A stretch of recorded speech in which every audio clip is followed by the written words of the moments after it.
Josué capítulo 2. Josué envia espiões a Jericó. Do acampamento do Vale das Acácias, Josué mandou secretamente 2 espiões com a seguinte ordem: examinem bem a terra, especialmente a cidade de Jericó. Então eles foram, entraram na casa de uma prostituta chamada Raabe e se hospedaram ali. E chegou aos ouvidos do rei de Jericó a seguinte notícia: alguns israelitas chegaram aqui de noite para espionar a terra. Então o rei mandou para Raabe o seguinte recado: os homens que estão na sua casa vieram para espionar toda a terra. Traga esses 2 para fora. Mas Raabe já os havia escondido. Ela respondeu aos mensageiros do rei: é verdade que alguns homens vieram à minha casa, mas eu não sabia de onde eram. Quando já estava escuro e o portão da cidade ia ser fechado, eles saíram. Eu não sei para onde foram, mas se vocês forem depressa atrás deles, ainda poderão pegá-los. Acontece que Raabe tinha levado os espiões ao terraço e os havia escondido debaixo das varas de linho amontoadas ali. Os mensageiros do rei foram e logo que saíram da cidade, o portão foi fechado. Eles procuraram os espiões até o lugar onde a estrada atravessa o rio Jordão.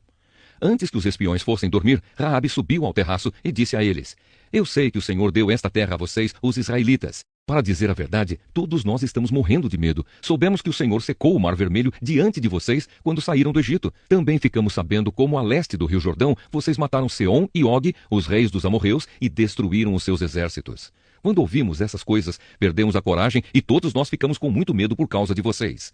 O Deus de vocês, o Senhor, é Deus lá em cima no céu e aqui embaixo na terra. Então agora jurem em nome do Senhor e prometam que vão ser bons para a minha família, porque eu também tratei vocês com bondade.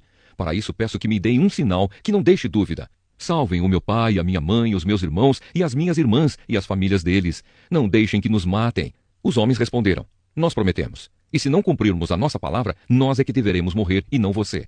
Se você não contar a ninguém o que estamos fazendo, fique certa de que cumpriremos a nossa promessa. Quando o Senhor nos der esta terra, seremos bons para você e mostraremos que somos homens de palavra. Raabe morava numa casa construída na muralha da cidade. Por isso, ela pôde fazer os espiões descerem pela janela usando uma corda. Ela disse: vão para as montanhas, senão os homens que estão procurando vocês vão achá-los. Escondam-se lá 3 dias, até que eles voltem. Depois, vocês podem ir embora. Os espiões disseram: cumpriremos o juramento que você nos pediu que fizéssemos, mas com as seguintes condições. Quando invadirmos a sua terra, amarre este cordão vermelho na janela de onde você nos fez descer. Junte dentro da sua casa o seu pai, a sua mãe, os seus irmãos e todos os parentes do seu pai. Se alguém sair da casa, será culpado da sua própria morte e nós não seremos responsáveis. Mas se alguém que estiver com você for ferido dentro de casa, a culpa será nossa. E se você contar o que estamos fazendo, não seremos obrigados a cumprir o nosso juramento. Raabe respondeu: eu concordo. Então ela deixou que eles fossem embora. E Raabe amarrou o cordão vermelho na janela. Os espiões foram para as montanhas e se esconderam lá 3 dias, enquanto os soldados do rei os procuravam por toda aquela região. Os soldados não acharam ninguém e voltaram para Jericó. Aí os 2 espiões desceram da montanha, atravessaram o rio Jordão e foram se encontrar com Josué. Contaram tudo o que havia acontecido e terminaram assim: estamos certos de que o Senhor nos deu toda esta terra. Todo mundo aqui está morrendo de medo de nós. Salmo 123, pedido de misericórdia, canção de peregrinos. Ó Senhor Deus, levanto os olhos a ti, que tens o trono no céu. Como o escravo depende do seu dono, e como as escravas dependem das suas donas, assim olhamos para ti, ó Senhor, nosso Deus, esperando que tenhas compaixão de nós. Tem compaixão de nós, ó Senhor. Tem compaixão, pois somos tratados com muito desprezo. Somos sempre desprezados pelos ricos, e os orgulhosos zombam de nós. Salmo 124. Deus, o Salvador do seu povo. Canção de peregrinos, de Davi. Que teria acontecido se o Senhor Deus não estivesse do nosso lado? Responda, povo de Israel. O povo responde: se o Senhor não estivesse do nosso lado, quando os nossos inimigos nos atacaram, eles nos teriam engolido vivos. Pois furiosos se voltaram contra nós. As águas nos teriam levado para longe, a enchente nos teria coberto e teríamos morrido afogados na correnteza violenta. Demos graças ao Senhor, que não deixou que os nossos inimigos nos destruíssem. Como o passarinho, nós escapamos da armadilha do caçador. A armadilha quebrou e ficamos livres. O nosso socorro vem do Senhor Deus, que fez o céu e a terra. Salmo 125. A segurança do povo de Deus. Canção de peregrinos. Aqueles que confiam em Deus, o Senhor, são como o monte Sião, que não pode ser abalado, mas continua sempre firme. Como as montanhas estão em volta de Jerusalém, assim o Senhor está ao redor do seu povo, agora e sempre. Os maus não governarão para sempre a terra do povo de Deus. Se os maus governassem, até os bons começariam a fazer o mal. Ó Senhor Deus, sê bondoso para aqueles que são bons, para os que obedecem aos teus mandamentos. Porém, quando castigares os maus, castiga também aqueles que abandonam os teus caminhos. Que a paz esteja com o povo de Israel. Isaías capítulo 62. Jerusalém, a esposa de Deus, o Senhor. Eu amo Sião e por isso não me calarei. Não descansarei até que a sua vitória brilhe como o sol e a sua salvação brilhe como uma tocha acesa. Jerusalém, todas as nações verão a sua vitória. Todos os reis ficarão admirados com a sua beleza. Você terá um novo nome, um nome que o Senhor lhe dará. Você será como uma bela coroa que pertence ao Senhor, seu Deus. Nunca mais a chamarão de abandonada, e a sua terra não será mais chamada de arrasada. Você será chamada de minha querida, e a sua terra de minha esposa. Pois o Senhor está contente com você, e a sua terra será a esposa dele. Assim como o moço casa com a sua noiva, também aquele que a construiu casará com você. Assim como o noivo fica feliz com a noiva, também o seu Deus se alegrará com você. Nas muralhas de Jerusalém, o Senhor colocou vigias, que não deverão ficar calados, nem de dia, nem de noite. Vocês, vigias, que fazem com que Deus lembre das suas promessas, não descansem, nem deixem que ele descanse, até que tenha reconstruído Jerusalém, fazendo dela uma cidade elogiada no mundo inteiro. Com o seu forte braço direito levantado, o Senhor fez ao seu povo este juramento: nunca mais deixarei que o seu trigo seja comido pelos seus inimigos, nem permitirei que o seu vinho, que vocês fizeram com tanto trabalho, seja bebido por estrangeiros. Vocês mesmos colherão o seu trigo, comerão o pão e louvarão a mim, o Senhor. Vocês mesmos colherão as suas uvas e beberão o vinho nos pátios do meu templo. Moradores de Jerusalém, saiam da cidade e preparem o caminho para o seu povo que está voltando. Aplanem a estrada, tirem todas as pedras e levantem uma bandeira como sinal para que todos os povos saibam o que está acontecendo. Pelo mundo inteiro, o Senhor anunciou esta mensagem. Digam ao povo de Jerusalém que o Salvador está chegando. Ele traz consigo o povo que ele salvou. Vocês serão chamados de povo santo, o povo que o Senhor salvou. Jerusalém será chamada de aquela que Deus ama, cidade que Deus não abandonou.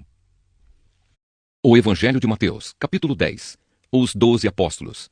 Jesus chamou os seus 12 discípulos e lhes deu autoridade para expulsar espíritos maus e curar todas as enfermidades e doenças graves. São estes os nomes dos 12 apóstolos. Primeiro, Simão, chamado Pedro, e o seu irmão André. Tiago e o seu irmão João, filhos de Zebedeu. Filipe, Bartolomeu, Tomé e Mateus, o cobrador de impostos. Tiago, filho de Alfeu, Tadeu e Simão, o nacionalista. E Judas Iscariotes, que traiu Jesus. A missão dos 12 apóstolos. Jesus enviou esses 12 homens, dando-lhes a seguinte ordem: não vão aos lugares onde vivem os não-judeus, nem entrem nas cidades dos samaritanos. Pelo contrário, procurem as ovelhas perdidas do povo de Israel. Vão e anunciem isto: o reino do céu está perto. Curem os leprosos e outros doentes, ressuscitem os mortos e expulsem os demônios. Vocês receberam sem pagar, portanto, deem sem cobrar. Não levem guardados no cinto nem ouro, nem prata, nem moedas de cobre. Nesta viagem, não levem sacola, nem uma túnica a mais, nem sandálias, nem bengala para se apoiar, pois o trabalhador tem o direito de receber o que precisa para viver. Quando entrarem numa cidade ou povoado, procurem alguém que queira recebê-los e fiquem hospedados na casa dessa pessoa até irem embora daquele lugar. Quando entrarem numa casa, digam que a paz esteja nesta casa. Se as pessoas daquela casa receberem vocês bem, que a saudação de paz fique com elas. Mas se não os receberem bem, retirem a saudação. E se em alguma casa ou cidade as pessoas não quiserem recebê-los nem ouvi-los, saiam daquele lugar. E na saída, sacudam o pó das suas sandálias como sinal de protesto contra aquela gente. Eu afirmo a vocês que isto é verdade. No dia do juízo, Deus terá mais pena das cidades de Sodoma e de Gomorra do que daquela cidade. Perseguições e sofrimentos. Escutem, eu estou mandando vocês como ovelhas para o meio de lobos. Sejam espertos como as cobras e sem maldade como as pombas. Tenham cuidado, pois vocês serão presos e levados ao tribunal e serão chicoteados nas sinagogas. Por serem meus seguidores, vocês serão levados aos governadores e reis para serem julgados e falarão a eles e aos não-judeus sobre o Evangelho. Quando levarem vocês para serem julgados, não fiquem preocupados com o que deverão dizer ou como irão falar. Quando chegar o momento, Deus dará a vocês o que devem falar. Porque as palavras que disserem não serão de vocês mesmos, mas virão do Espírito do Pai de vocês, que fala por meio de vocês. Muitos entregarão os seus próprios irmãos para serem mortos, e os pais entregarão os filhos. Os filhos ficarão contra os pais e os matarão. Todos odiarão vocês por serem meus seguidores, mas quem ficar firme até o fim será salvo. Quando vocês forem perseguidos numa cidade, fujam para outra. Eu afirmo a vocês que isto é verdade. Vocês não acabarão o seu trabalho em todas as cidades de Israel antes que venha o Filho do Homem. Nenhum aluno é mais importante do que o seu professor e nenhum empregado é mais importante do que o seu patrão. Portanto, o aluno deve ficar satisfeito em ser como seu professor e o empregado em ser como seu patrão. Se o chefe da família é chamado de Belzebu, então as pessoas dessa família serão xingadas de nomes piores ainda. De quem devemos ter medo? Portanto, não tenham medo de ninguém. tudo o que está coberto vai ser descoberto, e tudo o que está escondido será conhecido. O que estou dizendo a vocês na escuridão, repitam na luz do dia. E o que vocês ouviram em segredo, anunciem abertamente. Não tenham medo daqueles que matam o corpo, mas não podem matar a alma. Porém, tenham medo de Deus, que pode destruir no inferno tanto a alma como o corpo. Por acaso não é verdade que 2 passarinhos são vendidos por algumas moedinhas? Porém, nenhum deles cai no chão se o Pai de vocês não deixar que isso aconteça. Quanto a vocês, até os fios dos seus cabelos estão todos contados. Portanto, não tenham medo, pois vocês valem mais do que muitos passarinhos. Confessar e negar a Cristo. Se uma pessoa afirmar publicamente que pertence a mim, eu também, no dia do juízo, afirmarei diante do meu Pai que está no céu, que ela pertence a mim. Mas se uma pessoa disser publicamente que não pertence a mim, eu também, no dia do juízo, direi diante do meu Pai que está no céu, que ela não pertence a mim. Espada em vez de paz. Não pensem que eu vim trazer paz ao mundo. Não vim trazer a paz, mas a espada. Eu vim para pôr os filhos contra os pais, as filhas contra as mães e as noras contra as sogras. E assim, os piores inimigos de uma pessoa serão seus próprios parentes. Quem ama o seu pai ou a sua mãe mais do que ama a mim, não merece ser meu seguidor. Quem ama o seu filho ou a sua filha mais do que ama a mim, não merece ser meu seguidor. Não serve para ser meu seguidor quem não estiver pronto para morrer como eu vou morrer e me acompanhar. Quem procura os seus próprios interesses nunca terá a vida verdadeira. Mas quem esquece a si mesmo, porque é meu seguidor, terá a vida verdadeira. As recompensas. Quem recebe vocês está recebendo a mim, e quem me recebe está recebendo aquele que me enviou. Quem receber um profeta, porque este é profeta, terá uma parte da recompensa dele. E quem receber uma pessoa boa, porque ela é boa, terá uma parte da recompensa dela. Eu afirmo a vocês que isto é verdade. Quem apenas por ser meu seguidor der ainda que seja um copo de água fria ao menor dos meus seguidores, certamente receberá a sua recompensa.